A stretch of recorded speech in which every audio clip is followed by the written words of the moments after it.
সেই তথ্য এবার রাজ্যের মানুষের সামনে, এমনকি গোটা দেশের সামনে আসার সম্ভাবনা, কারণ সুপ্রিম কোর্টে মামলা চলছে। পাশাপাশি অযোগ্যরা মুখ খুললে কোনো রাঘব বোয়ালের নাম সামনে আসবে না তো? এই সংশয় এবং সন্দেহ কিন্তু রয়েছে যে অযোগ্যরা যখনই মুখ খুলতে শুরু করবেন তখন রাঘব বোয়াল অর্থাৎ জীবন কৃষ্ণর মাধ্যমে যারা টাকা পেতেন, অ্যাডভান্টেজ যারা পেতেন, তাদের নাম সামনে চলে আসবে না তো?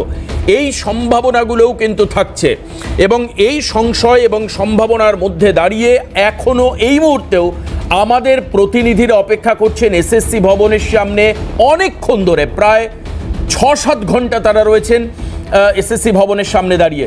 আর এই মুহূর্তে আমরা আপনাদেরকে দেখাবো ব্রাত্য বসু, রাজ্যের শিক্ষামন্ত্রী, তার সঙ্গে কথা হয়েছে আমাদের প্রতিনিধিদের।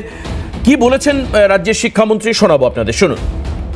এটা তো সুপ্রিম কোর্টের নির্দেশে বিষয়টি আমাদের আইনজীবী সাংসদ, মাননীয় সাংসদ কল্যাণ বন্দ্যোপাধ্যায় বিষয়টা সুপ্রিম কোর্টে কথা দিয়েছেন এবং পুরোটাই মানে এসএসসি থ্রু আমাদের আইনজীবী বিষয়টা ডিল করছে। এর তারপর রাজনৈতিক তার কি ইমপ্লিকেশন হবে, সে বিরোধী দলনেতা বা অন্য যারা বলেছেন, যা কিছু আপনারা যা বলছেন তারা তাদের মতো বলবেন। আমরা কোর্ট যেটা বলেছেন সেটাই আমরা নিশ্চয়ই সেটা শুনব। রাজ্যের শিক্ষামন্ত্রী বলছেন কোর্ট যেটা বলেছে সেটা আমরা পালন করবার চেষ্টা করছি, সেটাই আমরা করছি। এবার দেখাবো যে অযোগ্যতার ক্ষেত্রে, অর্থাৎ এই অযোগ্যতার ক্ষেত্রে সম্ভাব্য নির্ণায়ক বিষয়গুলো কি কি। আসুন আপনাদেরকে দেখাই একবার টিভি স্ক্রিনে অযোগ্যতার ক্ষেত্রে সম্ভাব্য নির্ণায়ক বিষয়গুলো কি কি, অর্থাৎ কিসের ভিত্তিতে অযোগ্যদেরকে বাছাই করা হচ্ছে। আসুন দেখব।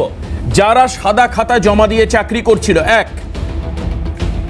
আমরা দ্বিতীয় পয়েন্টে যাব, মেয়াদ উত্তীর্ণ প্যানেল থেকে নিয়োগ হয়েছিল, 2। 3 নম্বর হচ্ছে র্যাঙ্ক জাম্প করে যারা আগে জায়গা করে নিয়েছিল, 3। 4 নম্বর অবৈধভাবে যাদের নাম্বার বাড়ানো হয়েছিল।